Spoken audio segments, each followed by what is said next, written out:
You know that feeling. You meet someone, and the connection feels real. The conversations go late into the night. The chemistry is there. You start thinking this might actually be something. So you invest. You show up. You make time. You plan. You care. You give more of yourself than you have in a long time. And then one day, you look up and realize something terrible. They were never actually ready for what you needed. Not because they lied. Not because they were evil. But because they were not the person they appeared to be. Or maybe they were, but only on the surface. And you missed it because you wanted IT to work sulfur monoxide badly that you stopped seeing what was actually there. That is the feeling I want to name today, because almost every man watching this has felt IT at least once. And the reason IT keeps happening is not because you are bad at choosing. IT is because you were never taught what to look for. You were taught to pursue, to win, to convince, but never to evaluate, never to refuse, never to hold a standard and let someone fail to meet IT. So let me tell you something most men never hear. The smartest men do not attract the right women by doing more. They attract the right women by refusing the wrong things. And today I am going to show you exactly what those 4 things are. Not so you can play games, not so you can manipulate, but so you can see clearly. So you can stop wasting years of your life on people who are never going to meet you where you are. This is male psyche, and we are going deeper than anyone else will go. Here is the question nobody asks honestly. Why do smart men, successful men, men who are sharp in every other area of life, why do they keep missing the obvious red flags in dating? The answer is not stupidity. The answer is bias. Specifically, 3 types of bias that shut down your ability to see what is right in front of you. The first one is what psychologists call attraction bias. When you are attracted to someone, your brain literally changes how IT processes information about them. You start filtering data. You notice what confirms that they are great. You ignore what suggests they are not. This is not conscious. This is your brain trying to protect the good feeling you have when you think about them. Because good feelings are rare, and your brain does not want to lose them. When we are attracted to someone, we do not see them. We see a version of them that we have created inside our own mind. We project onto them the qualities we want them to have, and we fall in love with our own projection. Carl Jung paraphrased from Psychological Types. 1921, Jung called this the persona, the mask people wear, the version of themselves they show to the world. And he said that if you only know someone's persona, you do not actually know them. You know the performance. The real person is in the shadow, the parts they hide, the parts they do not want you to see until you are too invested to leave. The second bias is what I call the hero fantasy.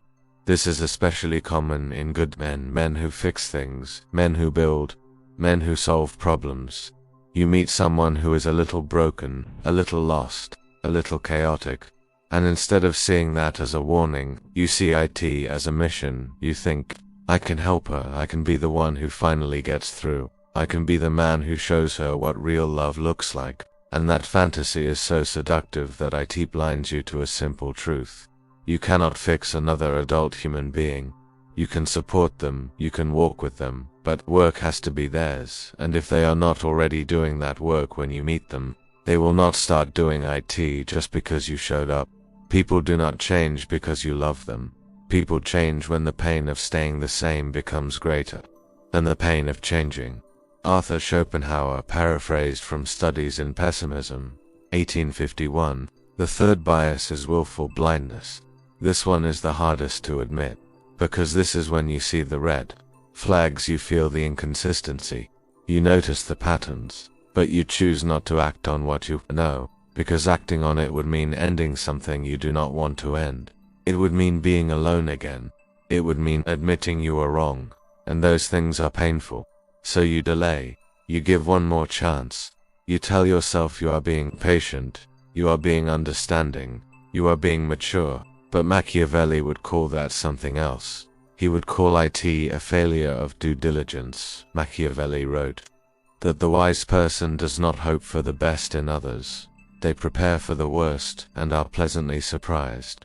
When people exceed low expectations, He said that if you enter a relationship without first observing how the other person behaves under pressure, under temptation, and under inconvenience, you are not being trusting. You are being reckless. And recklessness always has a cost. So here's what I want to give you today. A framework. Something simple but powerful. Something you can use immediately to stop wasting time on the wrong people and start recognizing the right ones faster. I call it the 4 refusals. These are the 4 things that smart men refuse to tolerate, not because they are harsh, not because they are cold, but because they have learned, often the hard way, that compromising on these 4 things always leads to the same outcome: pain, wasted time, and a relationship that never had a foundation to begin with. And here is the key insight. When you refuse these 4 things, you do not push the right women away. You attract them because the right woman is looking for a man who has standards, a man who knows himself, a man who will not bend himself into a pretzel just to avoid being alone. Refusal is not rejection. Refusal is clarity, and clarity is the most attractive quality a man can have. So what are the 4 refusals? Refusal number 1, refuse inconsistency in communication. Refusal number 2, refuse the role of emotional therapist. Refusal number 3, refuse to be an option while treating her as a priority. Refusal number 4, refusal number 1, refusal number 1, refusal number 1, refusal number 1, refusal number 1, refusal number 2, refusal number 2, refusal number 2, refusal number 2. Relationships that exist only in private. Now, before I go deeper into each one, I want to say something important, because I know some of you are already thinking, this sounds like rules. This sounds like a checklist. This sounds like I am supposed to be judging women. That is not what this is. This is not about being harsh. This is not about being unforgiving. This is about something far more important. This is about protecting your time, your energy, and your emotional health. Sulfur monoxide, that when the right person shows up, you still have something real to give. Because, here is what nobody tells you. The wrong relationships do not just waste time, they change you. They make you cynical. They make you guarded. They make you tired. And when you finally meet someone who is actually ready, actually healthy, actually capable of meeting you where you are, you have nothing left to give them because you spent it all on someone who was never going to get there. Every relationship is either individuation or regression. Either you grow into a fuller version of yourself, or you shrink to fit into someone else's dysfunction.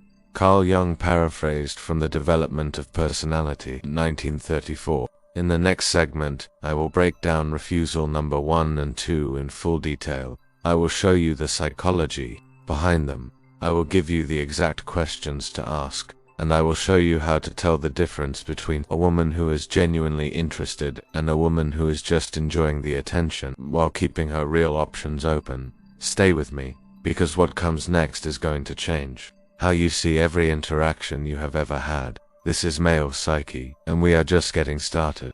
Refusal number 1, refuse inconsistency in communication. Let me tell you about a pattern that destroys more relationships before they even begin than almost anything else. You meet someone, the first few conversations are amazing. She texts back quickly. She seems engaged. She asks questions. She makes plans.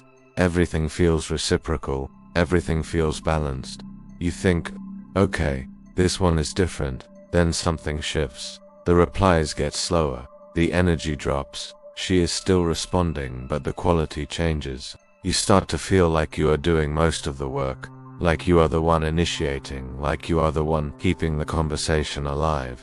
And here is where most men make the first mistake. They try harder, they text more, they become more interesting, they offer more value. They think, maybe I am boring her, maybe I need to step it up. Wrong, that is not the problem. The problem is inconsistency. And inconsistency is not a communication issue. It is a priority issue. Where your energy goes reveals what you actually value, not what you say you value, what you actually value. Carl Jung paraphrased from The Archetypes and the Collective Unconscious, 1959. If someone's energy toward you is inconsistent, it means their priority toward you is inconsistent. which means you are not a priority, you are an option.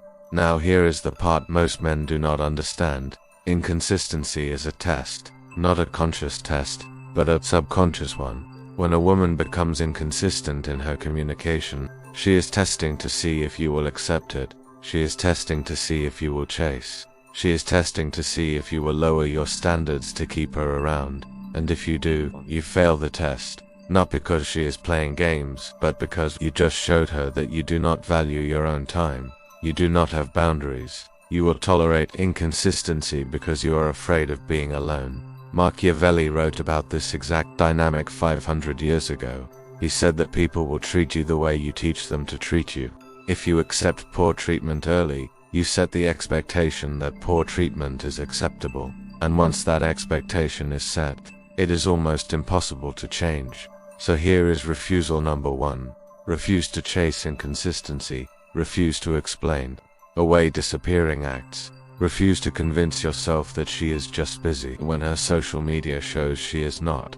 The right approach is not to get angry, not to send long texts about how you feel disrespected, not to play games by disappearing yourself.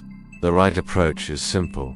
You match her energy, not as a tactic, as a standard.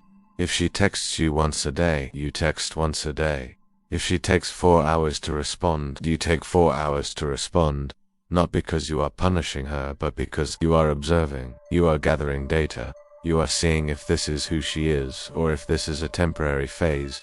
And here is the key question to ask yourself, not her, yourself. Am I doing all the work to keep this alive? If the answer is yes, you already have your answer, because healthy attraction does not require effort to sustain. Healthy attraction is mutual, it flows both ways. IT feels easy, and if IT does not feel easy in the beginning, IT will never feel easy.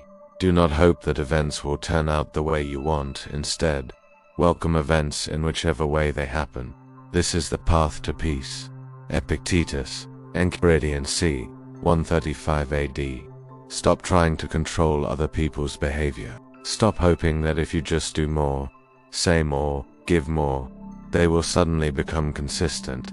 Instead, see their inconsistency as information, as a gift, as the universe showing you exactly who they are, and then make your decision based on that information, not on who you hope they will become. Here is the second pattern, and this one is harder too. See, because it hides behind vulnerability, IT hides behind connection, IT hides behind deep conversations. You meet someone who opens up to you quickly. She tells you about her past, her pain, her struggles, her fears, and you feel honored, you feel trusted. You think, she does not tell this to everyone, I must be special, and maybe you are. But here is the question you need to ask. Is she opening up to create intimacy, or is she opening up because she needs someone to process her emotions and you are available? There is a difference, a big one. Real vulnerability creates connection because it is mutual. You share, she shares. You hold space for her, she holds space for you. There is balance, there is reciprocity. You both feel seen, but what I am describing is different. What I am describing is when you become her emotional support system before you are even in a relationship. When every conversation becomes about her problems, her ex, her job, her family, her anxiety, her suppression, her trauma, and you show up for IT because you are a good man, because you care, because you think, this is what connection looks like. But here is what is actually happening. You are being used as free therapy, not as a partner, as a resource. When someone projects their unresolved emotional issues onto another person and then expects that person to fix them, we call this transference. The problem is, you cannot fix another person's unresolved trauma, only they can do that. Sigmund Freud paraphrased from The Dynamics of Transference, 1912. If you try to fix IT, if you take on the role of her therapist, you set a dynamic that will destroy any chance of a real relationship, because therapists do not date their clients, and clients do not respect their therapists the same way they respect romantic partners. Jordan Peterson talks about this in his work on relationships. He says that one of the most common mistakes men make is confusing caretaking with love. They think that if they can just help her enough, support her enough, be there for her enough. She will see his value and choose him. But that is not how IT works. In fact, IT works in reverse. The more you play therapist, the less she sees you as a romantic option, because you have become her safety net, her emotional dumping ground, her free counselor. And once you are in that role, IT is almost impossible to get out of IT. So here is refusal number 2. Refuse to be someone's emotional therapist before there is even a relationship. Now, let me be very clear. I am not saying you should not care about her problems. I am not saying you should not listen. I am not saying you should be cold or unavailable. What I am saying is this: if every conversation becomes about her emotional state and there is nitrogen monoxide of reciprocity, no curiosity about your life, nitrogen monoxide balance, you are not building a relationship. You are being used. And here is the question to ask, not out loud, to yourself: is she doing the work to heal herself, or is she outsourcing that work to me? If she is in therapy, if she is reading, if she is taking steps to process her past, that is a green flag. That shows self-awareness. That shows she knows healing is her responsibility. But if she just unloads on you constantly and expects you to carry IT, that is a red flag. That shows she is looking for someone to fix her. And you cannot build a healthy relationship on that foundation. When someone desires you only for what you provide, not for who you are, the relationship is transactional. And transactional relationships always collapse the moment you stop providing. Arthur Schopenhauer, paraphrased from Essays and Aphorisms, 1851. So refuse the therapist role. Be supportive, but make it clear that you are looking for a partner, not a patient. Now we have covered 2 refusals. Refuse inconsistency in communication.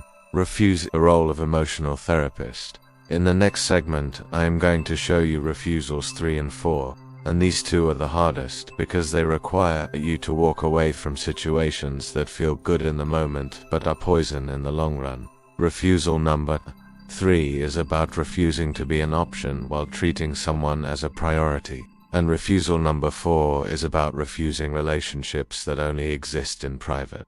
These 2 patterns are everywhere, and if you do not learn to recognize them, you will waste years on people who were never actually choosing you. Stay with me. This is male psyche.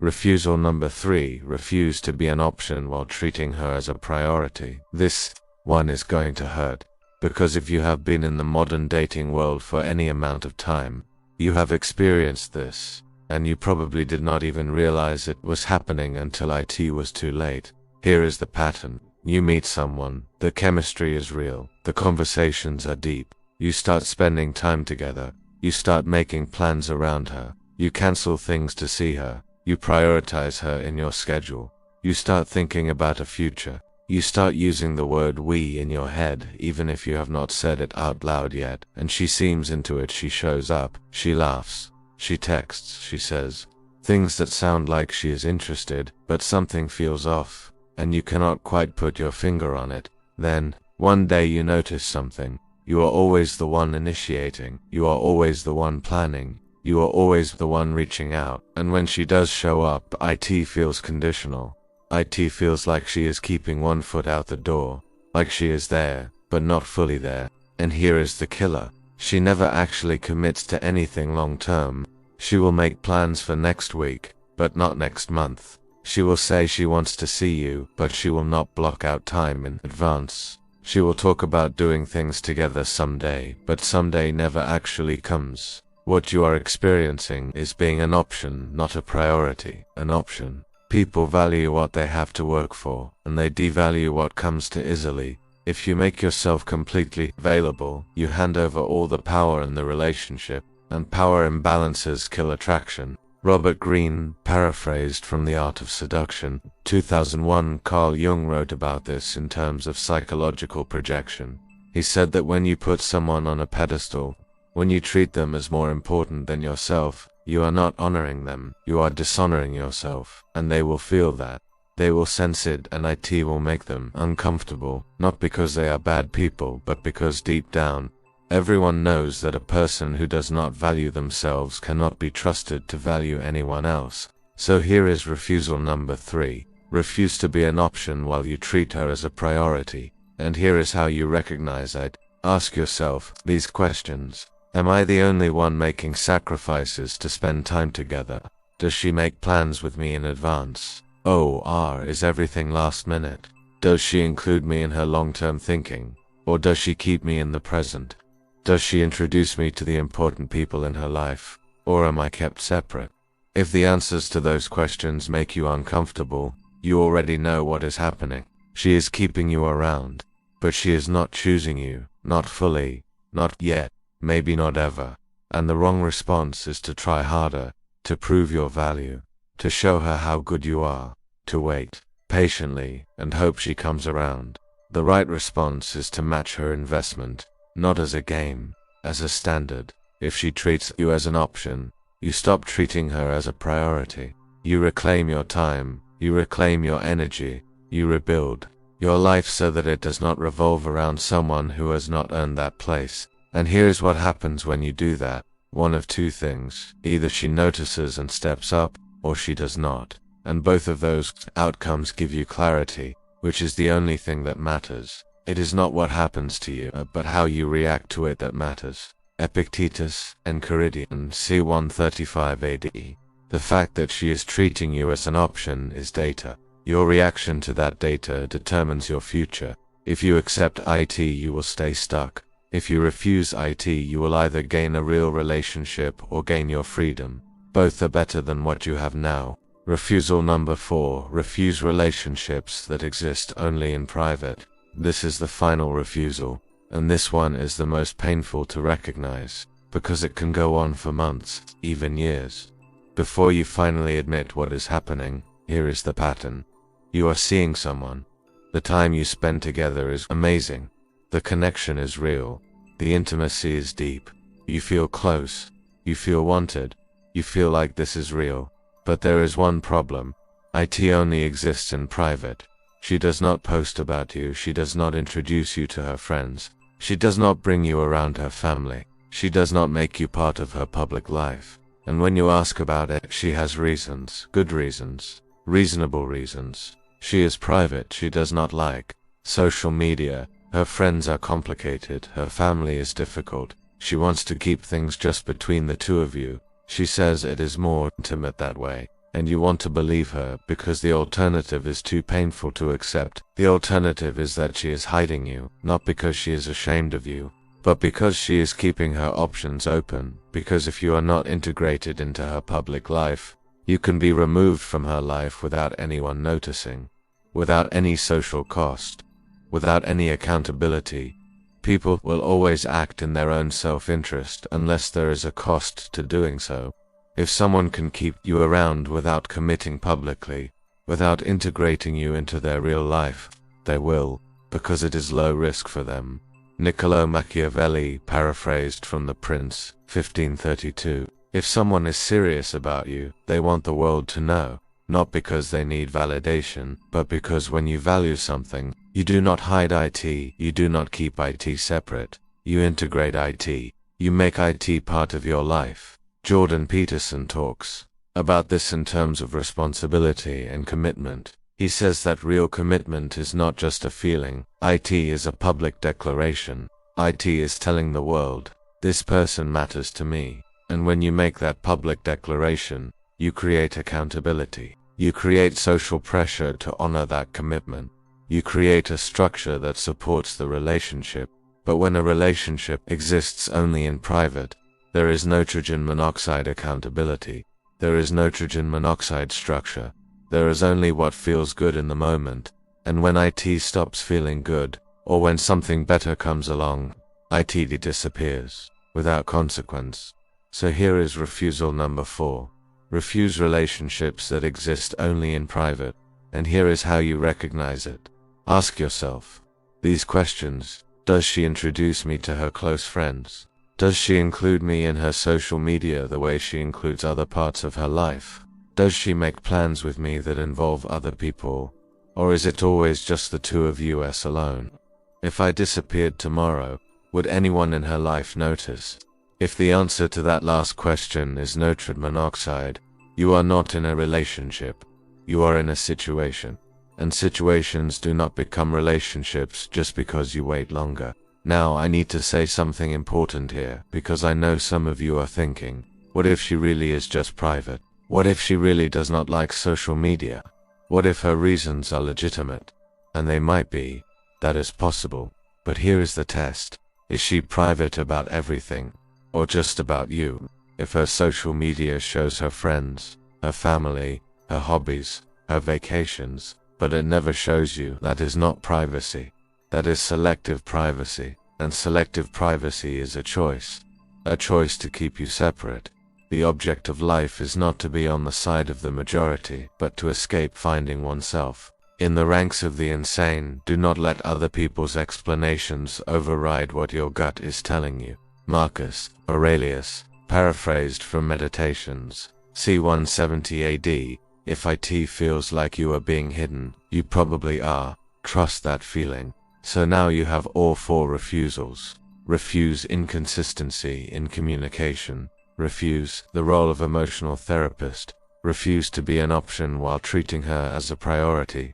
Refuse relationships that exist only in private. These are not rules. These are not games. These are standards, and standards are not about being harsh. They are about being honest with yourself about what you will accept and what you will not. In the final segment, I am going to show you what happens when you actually apply these refusals. I am going to show you the psychology of why this works. I am going to show you how to implement these standards without being cold, without being cruel, and without pushing away the right people. Because here is the thing nobody tells you. The right woman does not run when you have standards. She respects you for them, she meets them, and she feels safer because you have them. Stay with me.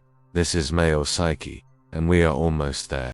The psychology of why this works. Let me tell you what happens when you actually start applying these 4 refusals. At first, it feels wrong. It feels harsh. It feels like you are being too picky, too demanding, too difficult. You will have moments where you think, maybe I am asking for too much. Maybe I should just be more patient. Maybe I should just accept this and see where it goes. That feeling is normal because you have been conditioned your entire life to believe that being accommodating is the same as being a good person, that lowering your standards is the same as being understanding, that tolerating poor treatment is the same as being mature. The most important relationship you will ever have is the relationship with yourself, and if you betray yourself to keep someone else around, you have not preserved a relationship. You have destroyed the only one that actually matters. Carl Jung, paraphrased from The Undiscovered Self, 1957. When you refuse inconsistency, when you refuse to chase, when you refuse to do all the work to keep something alive, you create space. And in that space, one of 2 things happens. Either the other person steps up to fill it, or they do not. If they step up, you learn that they actually do value you. If they do not, you learn that they never did. Both outcomes are good, because both give you truth. I am not upset that you lied to me. I am upset that from now on I cannot believe you. Truth matters more than comfort. Friedrich Nietzsche, paraphrased from Beyond Good and Evil, 1886. When you refuse to be someone's emotional therapist, you set a boundary that protects both of you. You protect yourself from burnout, from caretaker fatigue, from the resentment that comes from giving more than you have to give. And you protect her from becoming dependent on you in a way that will ultimately destroy any chance of a healthy relationship. Freud understood this deeply. He said that healthy relationships require 2 people who are individuated, 2 people who are whole on their own, 2 people who choose each other from a place of desire, not from a place of need. And if you allow yourself to become her therapist, you make the relationship about need. And need is not love. Need is dependency. And dependency breeds resentment. When you refuse to be an option while treating her as a priority, you reclaim your power, not power over her, power over your own life. You stop organizing your world around someone who has not earned that place. You stop sacrificing your time, your goals, your peace for someone who is not sacrificing anything for you. The more you want something, the more you chase it, the more it eludes you. But the moment you stop chasing, The moment you turn your attention elsewhere, it often comes to you. This is not about playing games. This is about the psychology of value. Robert Greene, The Art of Seduction, 2001. When you refuse relationships that exist only in private, you force visibility, you force commitment, you force the other person to make a choice. Either they integrate you into their real life, or they lose you. And that is not an ultimatum. That is a standard that says, I will not accept being hidden, I will not accept being a secret, I will not accept being convenient. And the right person will never ask you to be any of those things. The right person will want to show you off, will want to include you, will want the world to know that you matter to them, not for show, but because that is what people do when they value something. You have power over your mind, not outside events. Realize this, and you will find strength. You cannot control whether someone chooses you, but you can control whether you accept being unchosen. Marcus Aurelius Meditations, c. 170 AD. How to implement these refusals without being cold. Now, let me address the fear I know some of you have. You are thinking, if I do this, if I refuse these things, will I not push away everyone? Will I not end up alone? And the answer is no. But you need to understand something. You will push away the wrong people, and that is the point. That is not a bug, that is a feature. The wrong people are not bad people. They are just wrong for you. They are not ready. They are not available. They are not capable of meeting you where you are, and the longer you keep them around, the longer you block the right people from finding you. Love is not about finding someone to complete you. Love is about finding someone who is already whole and choosing to walk with them. To whole people creating something together, not two broken people trying to fix each other. Plato paraphrased from the Symposium, c. 385 BC. So how do you implement these refusals without being cold, without being cruel, without being a jerk? Here is the key. You do not announce your refusals. You do not give speeches. You do not explain your standards. You simply live them. You embody them. You act on them quietly. If someone is inconsistent in their communication, you do not send a long text about how that makes you feel. You simply match their energy. You observe, you gather data, and if the pattern continues, you quietly pull back, not as punishment, as self-preservation. If someone tries to make you their therapist, you do not give them a lecture about boundaries. You simply redirect. That sounds really hard. Have you talked to a therapist about that? I think they could help you with this better than I can. And then you shift the conversation. If someone is treating you as an option, you do not demand commitment. You simply stop making them a priority. You focus on your life, your goals, your friends, your hobbies, and you let them notice your absence or not. Either way, you are nitrogen monoxide longer waiting. If someone is keeping you private, you do not force them to post about you. You simply notice. And if enough time passes and nothing changes, you have a calm conversation. I have noticed we have been seeing each other for a while now, but I am not part of your public life. Is there a reason for that? And you listen. Really listen, not to the words, to the energy behind the words. And if the energy is defensive, if the energy is evasive, if the energy is anything other than you are right, let me fix that. Then you have your answer. The healthiest people are the ones who can look at reality without distortion, who can see what is happening without making excuses for it, who can act on what they know even when it hurts. Arthur Albert Ellis, paraphrased from Reason and Emotion in Psychotherapy, 1962. Here is the final truth I want to leave you with. The right woman is not looking for a man with 90 standards. She is looking for a man who knows himself. A man who has done the work, a man who will not bend himself into a pretzel just to avoid being alone. Because a man with standards is a man who respects himself, and a man who respects himself is capable of respecting her. A man who has no nitrogen monoxide standards will say yes to anyone, and if he will say yes to anyone, his yes to her means nothing. The meeting of two personalities is like the contact of two chemical substances. If there is any reaction, both are transformed, but there will only be a reaction if both people are real, if both people are whole, if both people show up as themselves, with their standards intact.